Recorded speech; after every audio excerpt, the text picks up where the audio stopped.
without further ado, I'd like to welcome to you our former Premier and our former Foreign Affairs Minister, the Hon Bob Carr. Ahmed, thank you very much.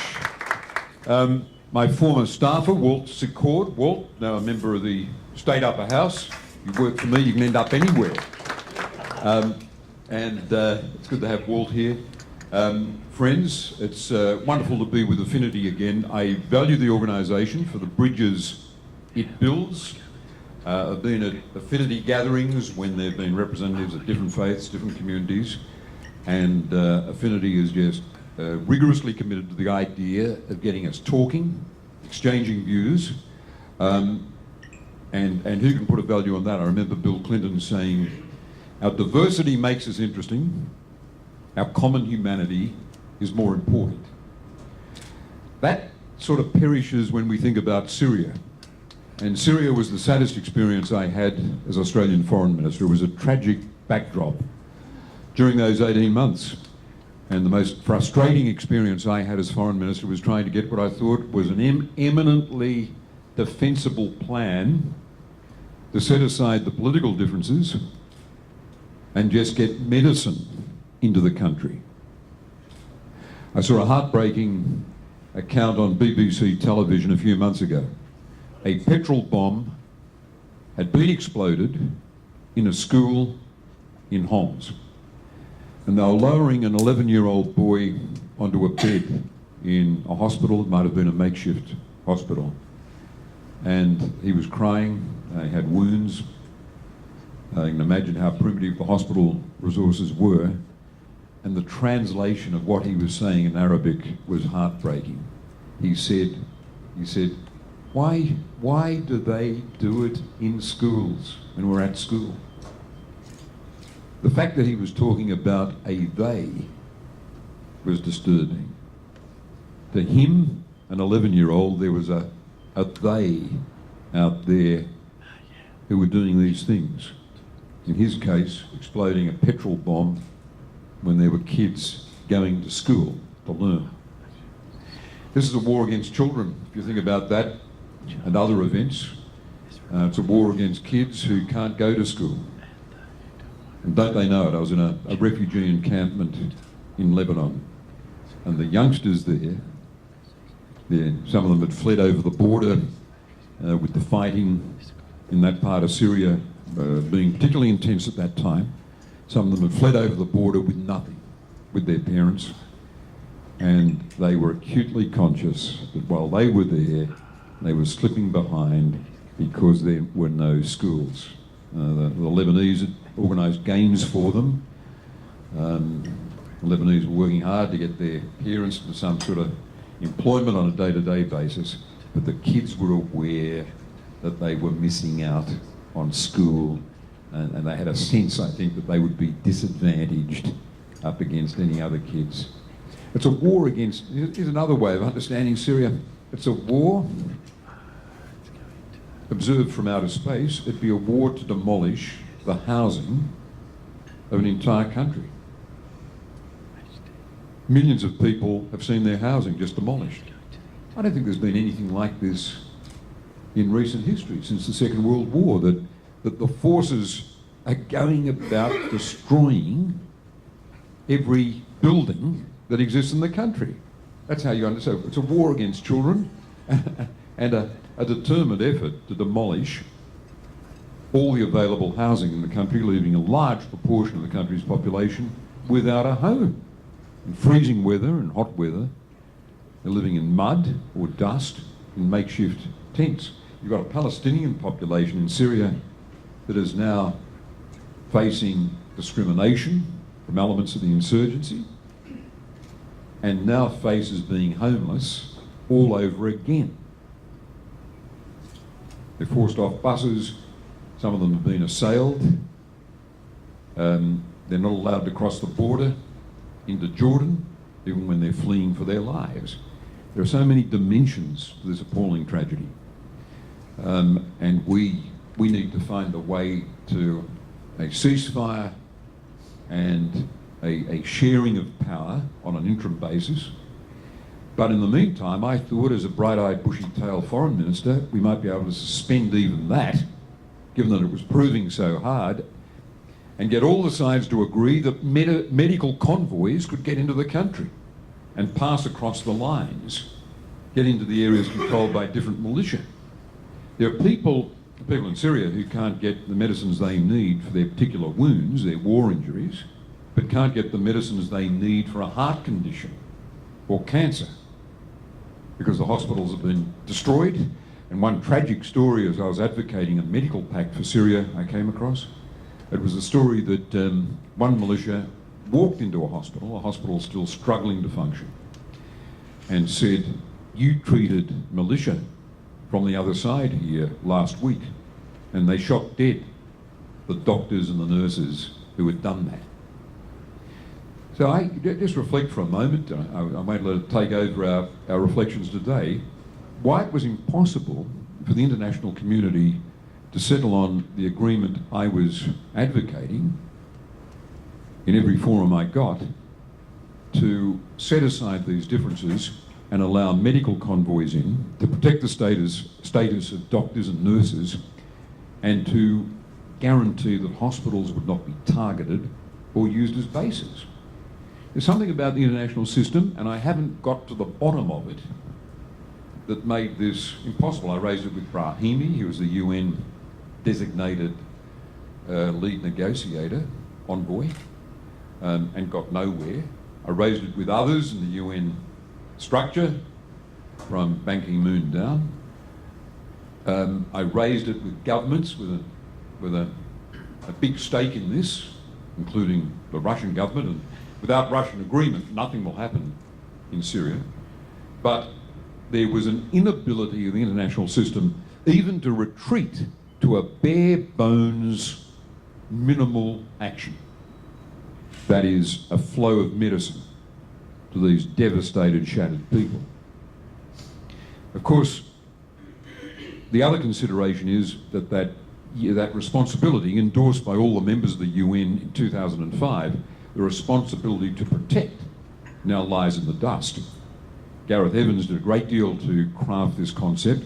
The concept is that where a nation is failing to protect its people, the world community has an obligation to move in and protect them. And of course, to do so with the endorsement of the UN. But this concept is fragile because it does require a decision by the Security Council, the governing body of the UN. And the UN was divided over this, with Russia and China having objections to anything that undercut the authority of what they saw as the legitimate government of the country in Damascus, or to assist the insurgency operating against that. So responsibility to protect is now a very weakened, compromised doctrine. The humanitarian disaster of Syria continues because the nations of the world are divided about how you enforce a sharing of power, a transition to a democratic, plural Syria. And I think the UN system being shown up as being decidedly inadequate when it comes to even getting agreement on a medical pact for this country. Only, I think, the state of affairs in the Democratic Republic of the Congo might present a greater challenge to humanitarian principles. Let me come to a much happier concept, and it's how Australia can get recognition in the world community for our character as a people. Our character as a people reflected in this gathering today and the work of Affinity. I had the experience when we were running for the seat on the Security Council, just like someone running for political office, going and addressing a gathering. In this case, the gathering was the 14 members of CARICOM, the 14 nations of the Caribbean, meeting in a boardroom in New York. My job was to go in there and make a pitch for Australia. They were pretty familiar with our arguments because Kevin Rudd had been my predecessor, and Kevin never lets any argument go unexplored and will never give up pressing his case. So I said to them, I'm putting my speech to one side, but we would like your support in the ballot next month here's something to remember about Australia. Like you, we are concerned about the marine environment of the world. We want the world's oceans protected. That's about acidification of the oceans. That's about saving them from overfishing and so on. We're committed to that agenda, as you are, nations of the Caribbean. I said, we've got a strong position on global warming. This sounds like another age, of course, but it was 2012. I said, Australia's got a leading position on global warming, like you, because as small island states, they could see with their own eyes what was happening as the oceans heated and the world's hydrology changed. And I said, like you, we're committed to a small arms treaty. We call it the Arms Trade Treaty, a treaty that controls the export and flow of small arms like Kalashnikovs around the planet. And Australia was one of the 7 nations to sponsor a UN resolution to get an arms trade treaty. And this was very important to the Caribbean states. And I said, and then there's something else. I said, my predecessor, Kevin Rudd, told you that we were financially supporting, with a contribution, a modest contribution, a memorial that these Caribbean nations wanted to the transatlantic slave trade. I think the figure is, I could be corrected, but I think the figure is 5 million people having been transported to the Americas as slaves. And it's a big thing in the history of the Caribbean nations. And they want to focus the world attention on it, and Australia stepped forward and said, we'll assist you. There's a website as well as a statue. And I'll never forget this. Decima Williams, the UN ambassador of Grenada, replied for the group. She said, Mr. Foreign Minister, we're glad you're here. We know Australia's strong on all the subjects you spoke about. And when it came to support for the monument to the slave trade, we expected Australia's support. We weren't disappointed, but we expected no less from a country that delivered the apology. So there was a message from the Caribbean world, a long way from these shores, little in common with them, but they had picked up the fact that the Australian people had said, it's time to apologise to the original Australians. And then she came to the hit line. She said, so I can reaffirm to you, as we've said twice before, the Caribbean will vote for Australia. All 14 votes in the ballot box for Australia. Because they liked our international character.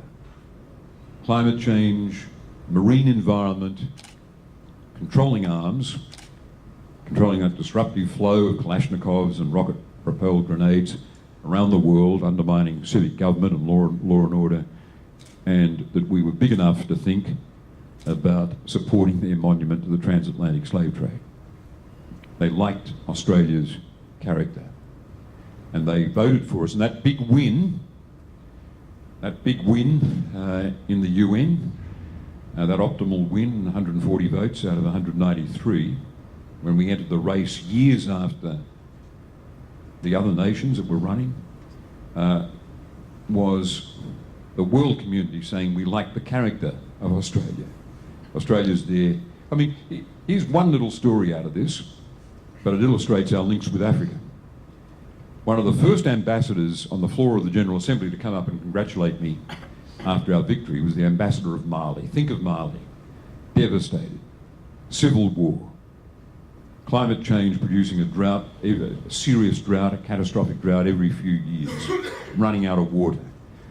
A refugee population larger than their own population.